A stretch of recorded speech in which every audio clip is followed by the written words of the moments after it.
Zombie Apocalypse.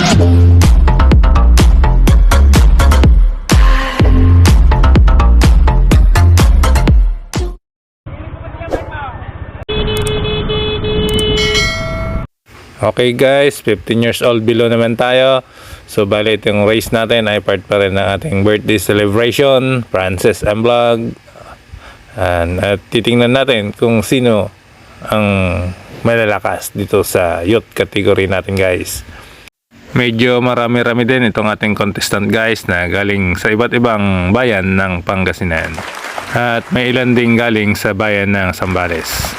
So panoorin natin guys at titingnan natin kung sino ang magpapakitang gilas dito sa ating mga kabataan. At talaga namang gustong gusto rin nilang maging isang tunay na siklista balang araw.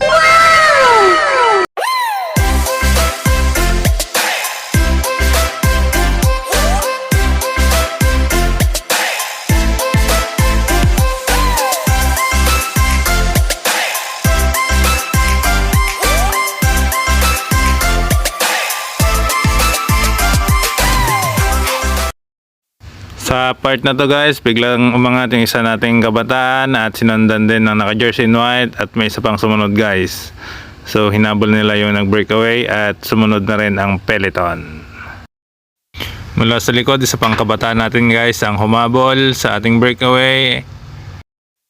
At nagsipagsonoran na rin guys ang ating mga tropa sa bandang likod.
Guys, ang kabataan natin ang nag-jump sa harapan at hinabol ng dalawa mula sa likod. At nagtuloy-tuloy lang guys. Dire-diretso lang yung isa nating kabataan at habol-habol pa rin siya ng dalawa sa likod. Ang bilis nila guys. Hindi nila tinantanan ang nag-breakaway guys at sinundan nila ito ng sinundan hanggang sa mapagod.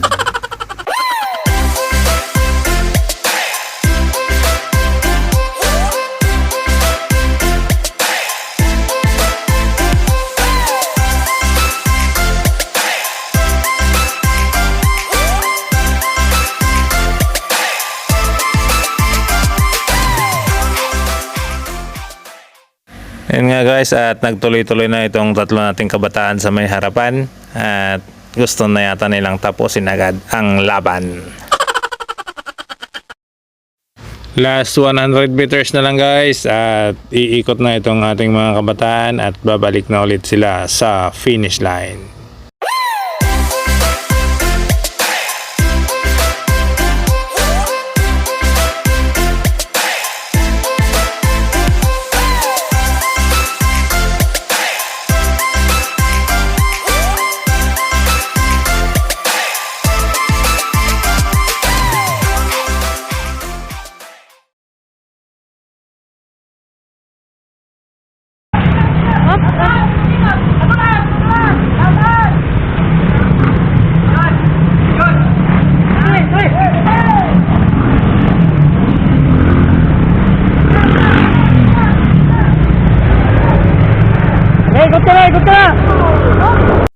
So pabalik na tayo ng finish line guys, at sino kaya sa ating mga kabatang siklista ang magwawagi bilang champion, first runner-up, and second runner-up. So panoorin natin guys hanggang sa huli at para makita natin kung sino talaga sa kanila ang tunay na malakas.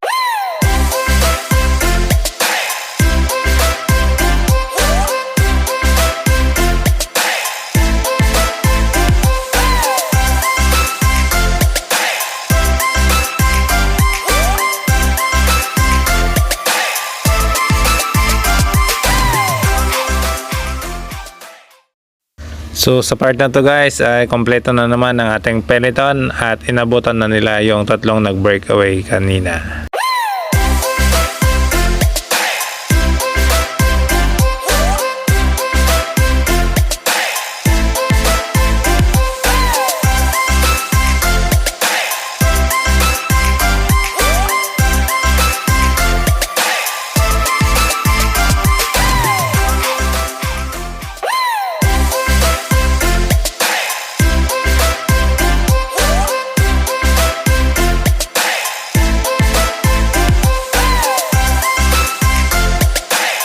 Ayan guys, at bumanat na naman yung nasa harapan. Parang gusto niya nang tapusin talaga yung laban at sinundan ulit siya ng mga tropa sa likod.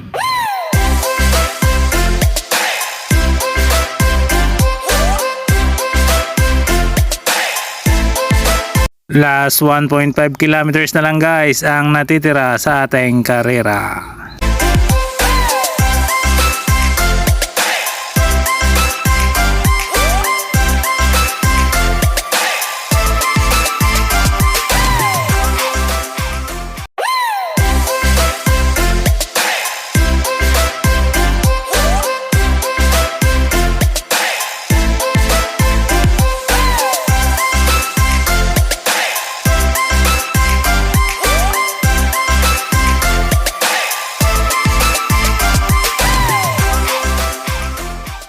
Konting kimbot na lang guys at mararating na nila ang finish line.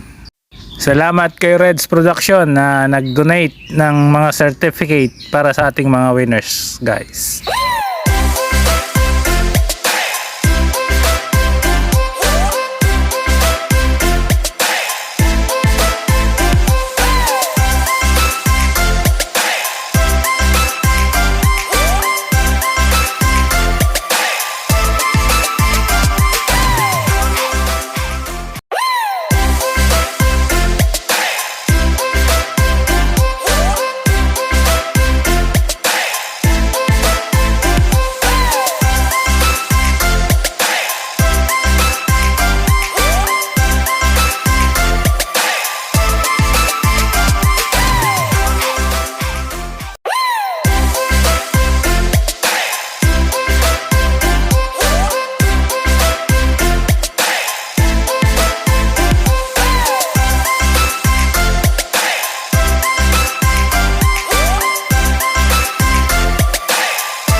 Palapit na sila ng palapit sa finish line at nagkabanatan na naman sa bandang harapan.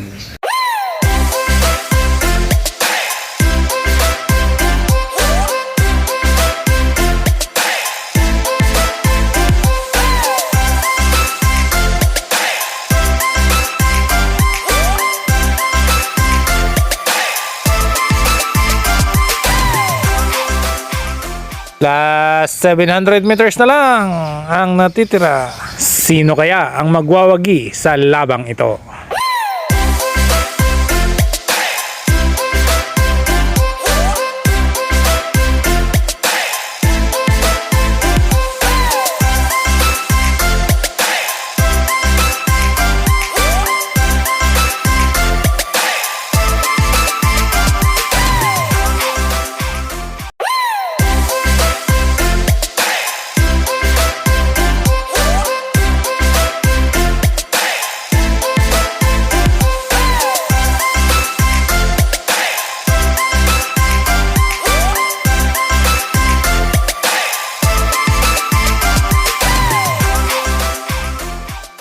Last 200 meters na lang guys at nagkabanatan na nga itong mga contestant natin dito sa harapan. Una yung naka-green. Yan guys at umangat na yung pit niya at malapit na siya sa finish line. Ayan guys, sumunod yung naka-short ng pula at itong pangatlo natin na naka-blue jersey.